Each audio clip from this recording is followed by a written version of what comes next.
হনা কাভমা যদি fire incident হয়ে দিলে মানে যেতারানি সিপি ভলান্টিয়ার ক্লাসে অন্যভা দোয়া এতারা তো বুল তুলো বলিতে আছে এলা কেকল করে ডিরিল কল করে মানে ফায়ার ইনসিডেন্ট গুলো করে তাছে ডিরিল দিয়া তো এই ধরন ফর এক্সাম্পল একটা গরম মাঝে দন্তি জঙ্গলে একটা সামুদ্র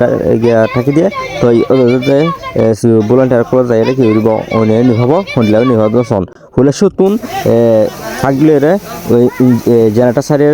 গিয়া পানি ডরবি মারিব বড় বড় বেশ বেশ করে পানি দিব ইয়ার বাদে আমার তো যাইলে এলা গুড়া গুড়া উড়িটা ফেস ফেস করে ইগো মারিব ইয়ার বাদে এটা ইঞ্জুরি ওই যেটার মানুষ আছে কষ্ট পাই দুঃখ পাই ফুই গিয়ে এই এন্ডিলে এটা বার করে দৌড়লে দেবই দৌড়ে যাবে তাছে কিছু কি দিব মেডিসিন করে দিব ফার্স্ট এড দিব ইয়ার বাদে আছে কমে যাবে এন্ডিলে এরিয়া তো ইয়ার বাদে এটা ইঞ্জুরি ওই যেটার মানুষ আছে কষ্ট পাই দুঃখ পাই ফুই গিয়ে এই এন্ডিলে এটা বার করে দৌড়লে দেবই দৌড়ে যাবে তাছে কিছু কি দিব মেডিসিন করে দিব ফার্স্ট এড দিব ইয়ার বাদে আছে কমে যাবে এন্ডিলে এরিয়া